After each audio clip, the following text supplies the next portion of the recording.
Hindi ko po alam kung naitanong nyo na po ba sa inyong mga sarili kung paano po maliligtas ang mga hindi Kristiyano.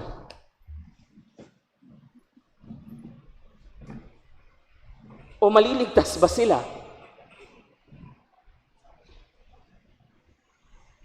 May iba pong sekta, marami po sila dyan sa Commonwealth, nagsasabi hindi kapag hindi ka Kristiyano at kapag hindi ka nila miyembro.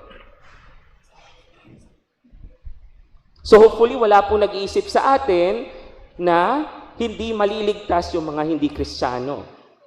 Ang turo po ng simbahan, maliligtas din sila. Yun naman pala, Father, maliligtas naman pala sila. So para saan pa itong pagsisimba-simba natin? Pwede naman palang maligtas kahit hindi nga Kristiyano. Haha, okay. Iba po ang criteria para sa atin na nakarinig na ng mabuting balita. Sa mga hindi po nakarinig ng mabuting balita, iba po yung criteria para sa kanila. So kunwari, lumaki ka sa Australia at walang relihiyon sa inyong pamilya. Meron po kaming mga kakilala doon na walang relihiyon sa kanilang pamilya. So therefore, hindi nila alam yung konsepto ng pananampalataya, relihiyon, espiritualidad, at even yung konsepto ng Diyos. Yes. Ang iba po, nahihirapang isipin ang ganun, pero sa kanila, yun yung normal na wala silang pananampalataya. So kasalanan ba nila na wala silang, hindi naibahagi sa kanila yung pananampalataya? Unfair naman yun, di ba po? Na hindi sila maligtas dahil hindi naman nila kasalanan yun. So iba yung kategory nila. Iba yung pamantayan or measure by which they are going to be saved. Pero meron po ba dito na lumaki sa ganung environment, culture, society, or family? Wala naman po, di ba? The fact na nagsimba po tayong lahat, sinasabi natin na naniniwala tayo at may pananampalataya tayo, right? So therefore, hindi yun applicable yung category na yun for us. Dahil isa po ang pamantayan na pag nakita mo ang liwanag, dapat sundan mo. Ano itong liwanag na ito? Ito ang katotohanan na magbibigay sa iyo ng buhay na walang hanggan. So para sa mga walang relihiyon, dapat masundan nila kung ano yung liwanag, kung ano yung katotohanan, sa palagay nila, yun ang liwanag para sa kanila, yun ang dapat nilang sundan. Normally, we say na yung konsensya nila, susundan nila. So, ibig sabihin, dapat masabi at marinig nila sa konsensya nila na dapat gumawa ng mabuti. Dahil yun ang liwanag para sa kanila. At kapag hindi nila sinunod yun, wala silang relihiyon at nagpakasama sila, hindi sila maliligtas. Ibig sabihin din nun, katulad din nun sa atin, na dapat, dahil alam na natin ang liwanag, kahit na na-delay nung Pasko, nabalitaan ko, nagkaroon ng delay yung star, kahit na na-delay yung star, dapat ay masundan natin yung liwanag. Dahil kung hindi natin sinusunod ang liwanag, hindi tayo maliligtas. Yes, mga kapatid, even if we go to Mass every week, even if we do good works, ngunit hindi naman natin tunay na sinunod ang liwanag, hindi po tayo maliligtas. And so, ang tanong ko po, are we truly following the light? Dahil kung tunay po nating sinusunod ang liwanag, dapat katulad po tayo ng mga wise men sa ating pagbasa, mga magi. Notice, hindi po three kings ang nakasulat dito. Magi. Sa ibang translation, wise men. Bakit? Yung magi, Singular magus, plural magoy or magi, ang ibig pong sabihin nun, wise, marunong. Hindi po nangangahulugan yung three kings. Saan nanggaling tong three kings? Sa tradition po natin, at sinasabi ng iba, kasi tatlo po kasi yung gifts, so inassign na lang sa kanila. Hindi po ganun, no? Nag-evolve na lang po into our tradition na most likely kings. But even so, these are not kings like katulad ng ating alam ngayon na king ng United Kingdom, etc. Hindi po ganun yun. Na type of king. Siguro, king dahil narinig natin sa ating sa Isaiah at sa Salmo natin na yung mga hari pupunta sa hari ng mga hari and they will bring him gifts. Kaya sinabi na lang na king. Ito po ang masisigurado natin sa background ng ating mga magi or wise men na sila ay galing sa Arabia ayon sa hula. At dahil sa Arabia at that time, very famous po sila sa kanilang gold. And nagdala po ng gold, di ba? But we need to understand, hindi lang po ito marurunong, mga mayayaman din to. So ibig sabihin, may business siguro sila. And therefore, by caravan po sila na maglalakbay, may mga assistants. Marami po sila na maglalakbay. So bakit tatlo lang yan? Wala na po tayong budget. Kapag nagpagawa pa po tayo ng mga assistants nila. Hindi nga sila nakarating kaninang umaga. So, mahirapan na tayong ilagay pa yung sobrang dami. Right? But, ito ay interpretation theologically na na, take note, nagpakita, ipinahayag sa mga shepherd una yung kapanganakan ni Kristo. So, anong ibig sabihin nun? Na mauuna sa kaharian ng Diyos, na malaman ng mga mahihirap at mga nasa laylayan ang mabuting balita. Sila ang highest priority na dapat makaalam. And sino ang second na dapat makaalam? Yung mga nakapag-aral, marurunong at mga mayayaman. Yung mga hindi kabilang sa bayan ng Diyos, sila ang susunod na makaalam. Now, Itong mga wise men na ito, kaya po sila tinawag talagang wise. Imagine, mula sila sa malayong lugar, alam nila na kinakailangang hanapin ang tunay na hari, tunay na Mesiyas, tunay na tagapagligtas. Bakit? Dahil alam nilang may problema talaga sa tao. Uulitin ko po, may problema talaga sa tao. At kung nagsisimba po tayong lahat dito ng ilang mga taon na at hindi pa rin natin yun nakikita, ibig sabihin nun, nagbubulag-bulagan po tayo. May problema talaga tayo.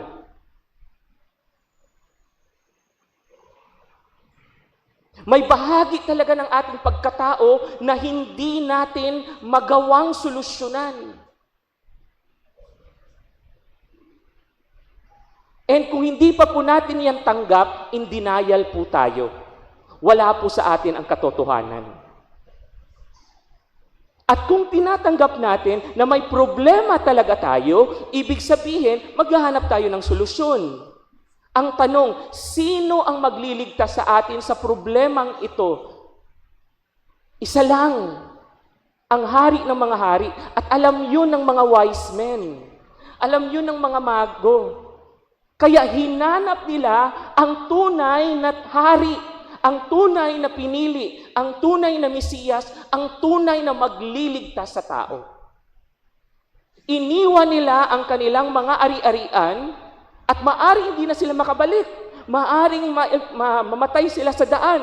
Ngunit Sinurrender nila ang lahat para mahanap yung tunay na tagapagligtas. Can you imagine that? Take note, hindi sila mga Hudyo. Hindi nila alam kung ano ang mga nasa kasulatan. And yet, they surrendered so that they could worship this king.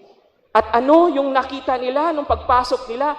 Take note ha, hindi na sa sabsaban, sa bahay na.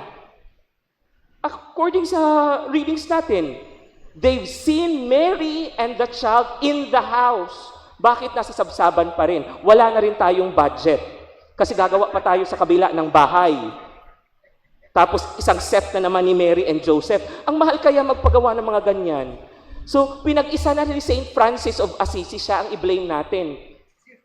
Pinag-isa niya na lahat. Sige na, okay na yan. Para mapag-isa. But that's theological. Ibig sabihin na ang mga mahihirap, marurunong, mayayaman, nagkaisa at sino ang sentro? Si Kristo Jesus. And anong ginawa ng mga wise men? They worship this baby. Na kahit hindi pa nila nakikita kung ano ang pwede niyang magawa, they worship Him already. And so, ang tanong ko po sa atin ngayon, sino tayo?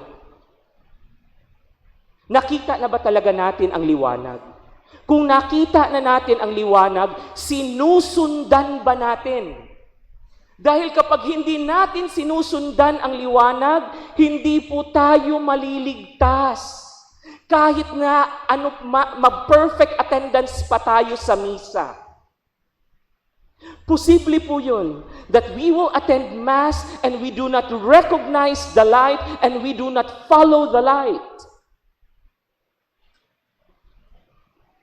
Ano po ang pamantayan natin para malaman kung nasusundan po natin ang liwanag? Kung itong liwanag na to, nagpapakita sa atin ng katotohanan at binabago ang puso natin.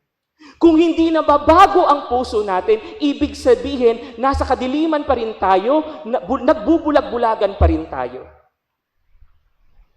Hindi naman po mahirap magbigay ng example. Manood lang po kayo sa ating local news. Nag-away pa ang kasamaan at kadiliman. They blame one another. Sabi nung kasamaan, hindi si kadiliman ang may kasalanan. Sabi ni kadiliman, hindi si kasamaan ang may kasalanan. Both kayo may kasalanan.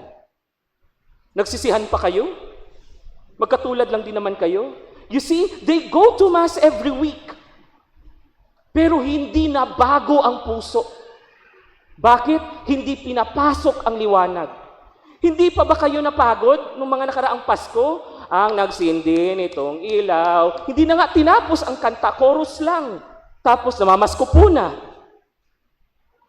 Parang lugi tayo sa binibigay natin. That's the message. I'm so amazed ng composer ng kantang yan. No, dahil si Kristo talaga, si Kristo talaga ang tunay na liwanag. Siya ang tunay na nagsindi ng ilaw. At kung maliwanag, bakit hindi nakita ang mali? Bakit paulit-ulit na binoboto? Bakit hindi natin nakita na ang ating mga pinili ay nasa mga kampo ng masasama at ng dilim? See, dahil hindi natin pinapasok ang liwanag sa puso natin. Kaya hindi tayo nagbago. Walang pagbabago sa puso.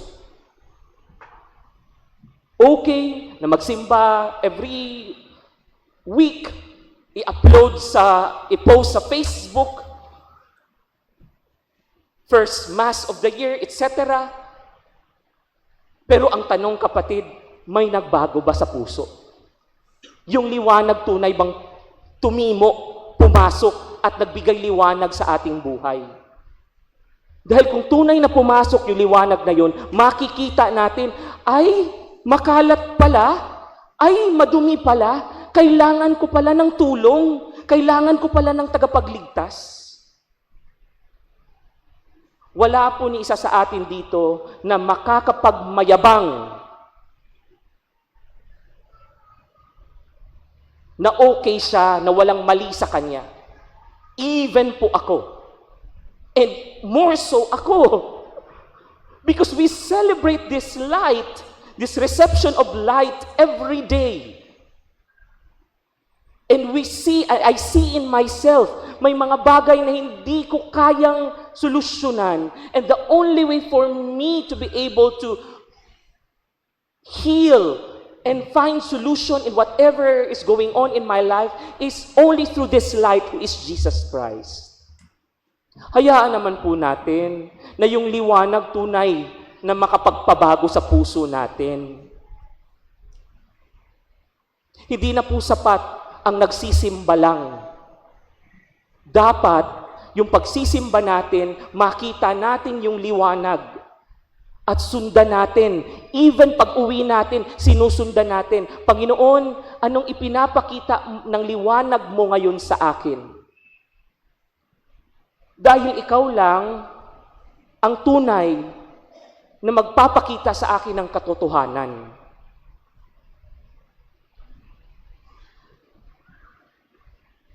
At kung ang ilaw na ito, ang liwanag na ito, araw-araw nating dala at araw na nagbabago ng puso natin, ibig sabihin nun, araw-araw ang Pasko sa atin. Hindi lang December 25. Because in reality, Christmas is every day. Sa mga taong patuloy na sumusunod sa liwanag, araw-araw ang Pasko. Dahil araw-araw tayong binabago ng liwanag na ito. Amen. Please all stand to profess our faith.